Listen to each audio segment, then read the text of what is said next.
Amsterdam Film Show. From the 19th of December in Amsterdam cinemas, we've got Mary Poppins Returns. Here's David Swatling with what he thought about the film. When the original Mary Poppins came out in 1964, I was 12 years old. So, as I remember it, I had no interest in seeing Mary Poppins because I was too old for kiddie stuff like that.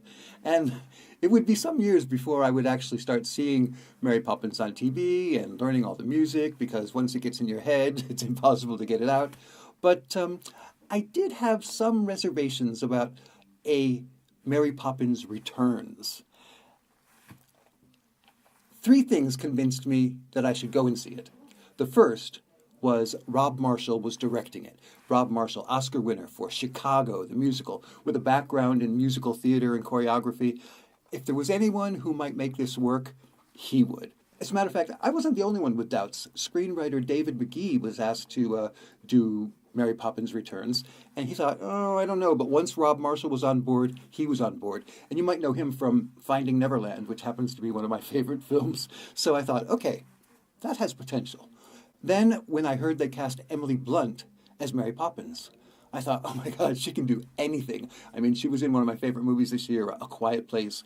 Okay, that may be horror, but she's also done musicals and comedy. So I thought, okay, that's a good choice. And then they added, for support, Lin-Manuel Miranda, the creative genius behind the musical Hamilton. So I thought, oh, that's interesting.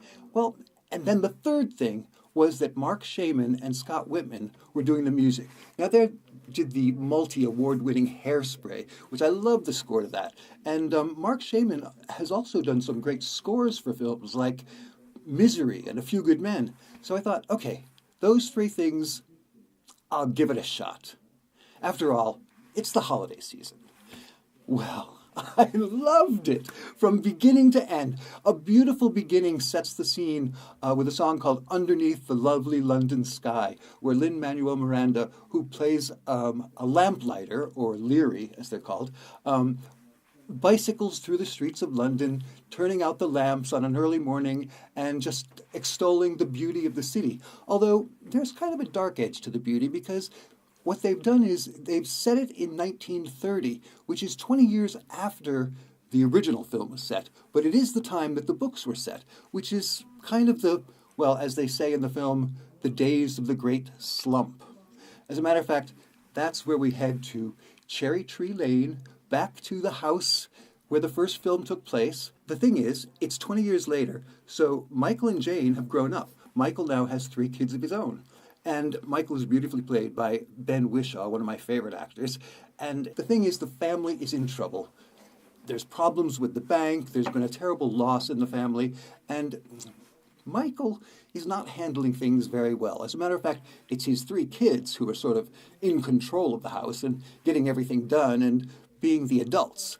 And that's why we need Mary Poppins, who comes in very soon and takes care of business, because the whole point of this movie is to bring back the imagination and the magic to the lives of the children, and also to the lives of the adults. It's done with great music, great scenes, and they've done what they did in the original film as well, mixed animation sequences with live action. Now, Rob Marshall was determined to use the old school 2D drawn animation, which Disney was like, come on, we've got new techniques, we want to use those. And he said, no, we really need to use the 2D all drawn techniques. Well, they've actually ended up using mostly that combined with the new techniques, and the animation is fantastic. It's just, the sequences are great. At the beginning, there's an underwater sequence at bath time. It's fantastic. But then there's a great sequence. It's called, I don't want to give too much of the plot away, but there's this scene that involves going into a Royal Dalton China bowl and becoming the world that's drawn on the bowl.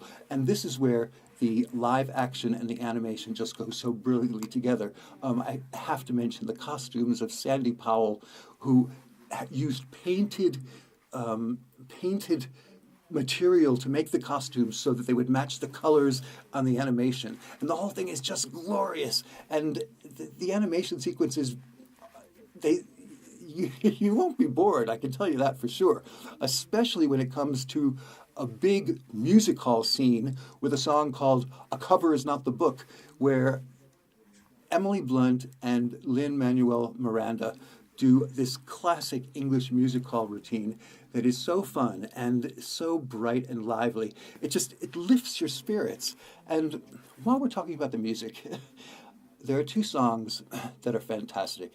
One is a song that Emily Blunt sings called The Place Where Lost Things Go, which is a beautiful lullaby ballad, which is sure to give that song Shallow from A Star Is Born a run for its money at Oscar time.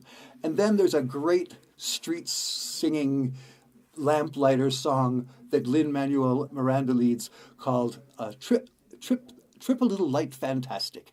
Trip a Little Light Fantastic. That just trips right off the tongue, doesn't it? It's one of those kinds of songs like Papa and Oliver that just brings the whole cast together, brings the whole city together, and brings the whole audience, in a fantastic mood that propels you right to the end of the film. I can't say enough great things about this movie. I really, really loved it from beginning to end. I was never bored. It's a little over 2 hours long, which might seem a little long for children, but like I said, I think that they will be captivated from beginning to end. But it's not just a movie for children. I mean, it may be a little bit of a cliche, but it will be said that this is the movie we need right now, because let's face it, 2018 has not been the most fun year, whether you're an American or a Brit or a Dutch, or it's been so full of one horrible thing after another in terms of politics and disasters. So this is the kind of movie we want at holiday time, something to lift our spirits and feel great. After all, P.J. Travers, who wrote Mary Poppins, said, adults have a need for Mary Poppins more than children. And that's what I think about this movie. Now, one little note, there is a Nederlands version and an original language version out here in Holland. So be sure to check which one is playing at which time, because you won't want to be disappointed if you want to see, the Nederlands version with Oma and Opa and the grandkids, or you want to see yourself the English version, which I highly recommend. I mean, if the holiday season, if you want to bring magic back into it, then this is the movie to see. Treat yourself. You'll love it. Amsterdam Film Show.